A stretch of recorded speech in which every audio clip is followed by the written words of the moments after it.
যত দিন যাচ্ছে কাজের তত পুঙ্গা মারা হয়ে যাচ্ছে। চারিপাশে এত খোঁজার পরেও একটা মনের মতন কাজ পাচ্ছি না।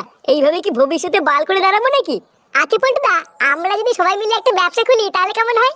লেওরা ব্যবসাটার নাম রাখবো আমরা কজন। তা কিসের ব্যবসা করবি শুনি? দেহ ব্যবসা?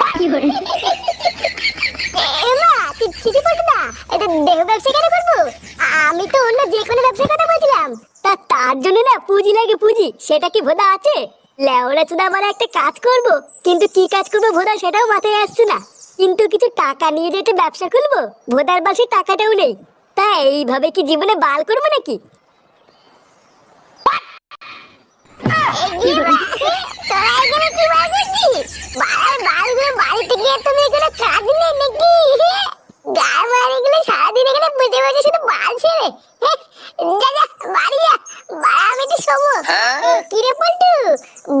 আমরা এদিকে সবাই ভবিষ্যতে চিন্তা করে মরে যাচ্ছি, আর এই চুদির ভাইটা তো দেখি দিব্যি সাটা পরে মাল খেয়ে ঘুরে বেড়াচ্ছে। লেওরার বাল, আমিও তো তাই দেখছি। কিরে মা, দেখি গেলি নাকি? নাকি সেটা বোতল করে দেবো? পটুদা, আমার মনে হচ্ছে আমাদের এখন বাড়ি চলে যাওয়াই ভালো, বুঝলা?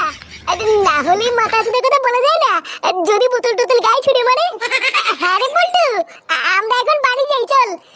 হ্যাঁ, ওটাই বরং ভালো হবে। এদের চল চল।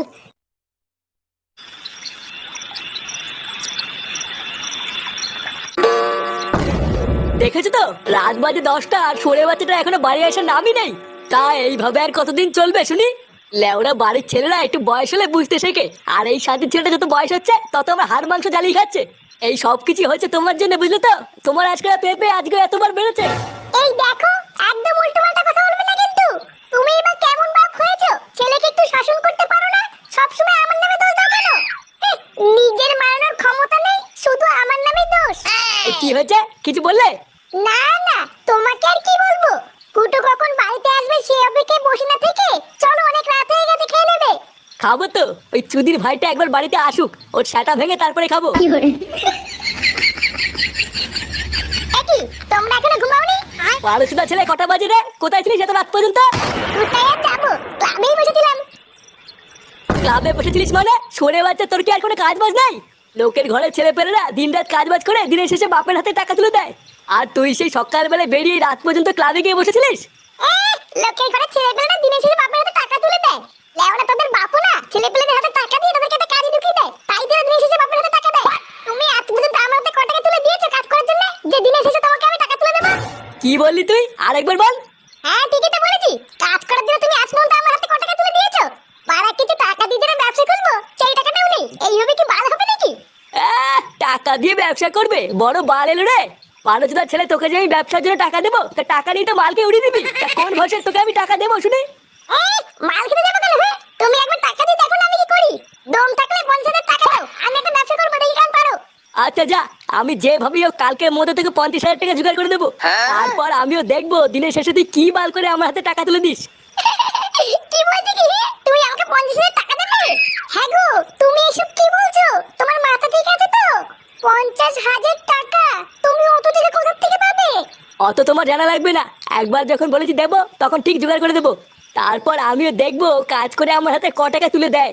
তার টাকাটা যে কালকে আমি দেবো, টাকাটা পেয়ে কি ব্যবসা করবি কিছু ভেবেছিস? হ্যাঁ, ওনি তুমি ভেবো না, ওইসব আমার ভাবা আছে। আমি তো অনেকদিন আগে থেকে ভেবে রেখেছি, হাতে কিছু টাকা আসলে আইসক্রিমের ব্যবসা করবো। কি, এই শীতকালে আইসক্রিম? ও বাড়া, আমার বোঝা হয়ে গেছে তোর ব্যবসার গা মারা ছাড়া। গা মারা দেবে কেন? একবার টাকাটা হাতে নিয়ে দেখো না আমি কি করি। ভোদার বাল ব্যবসা করে পুরো সাটা কিনে ফেলবো। বন্ধুরা, শুধু ভিডিও দেখলে হবে? পকেটের যন্ত্রটা দিয়ে সাবস্ক্রাইব বাটনটা সেটা ভেঙে দাও, আর বেল আইকনটা অন করতে ভুলবা না। এইসব কি বলছিস রে ফুটো? তোর বাবা তোকে ব্যবসা করার জন্য 50,000 টাকা দিয়েছে? আরে হ্যাঁ রে মারা, হ্যাঁ, তা নাই তো কি বলছি। আর শুধু তাই না, আমি ব্যবসা করার জন্য নতুন একটা দোকান ভাড়া নিয়েছি। লেওরা, আমি আমার বাপের কাছে চাইলে 5 টাকাও পাই না, আর ফুটোর বাবা ওকে ব্যবসা করার জন্য এত টাকা দিয়ে দিল। এই সবই কপাল রে ফুটকে, সবই কপাল। আমরা কি কখনো ভেবেছিলাম যে আমাদের ফুটো একদিন এত বড় একটা ব্যবসা করবে? বলছি ভাই ফুটো, তোর দোকানে আমাকে একটা কাজ নিবি ভাই?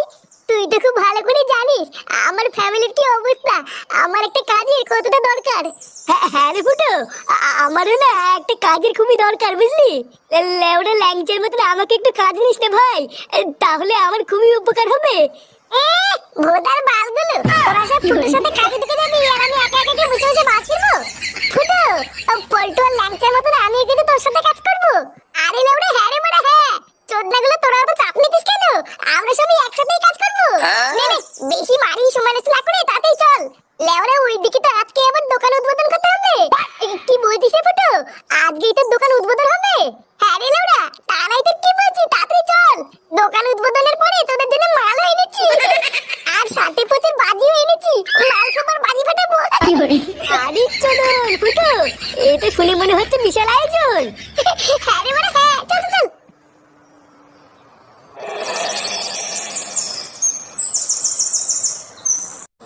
ওম সর্বভূতে ধনন্তরি কাপালিনী সর্বধারী হিং ক্রিং স্বাহা চণ্ডালো চণ্ডাল কালিকায় ব্যবসায় কর্মারায় ছট।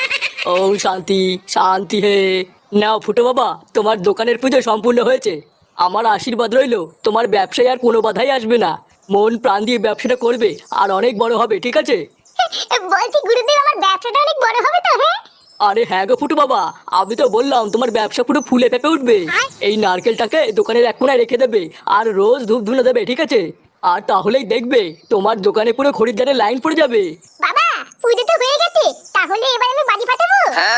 আরে হ্যাঁ রে মানে হ্যাঁ, যা যা যা, বাজি ফাটিয়ে পুরো গার মেরে দেখি।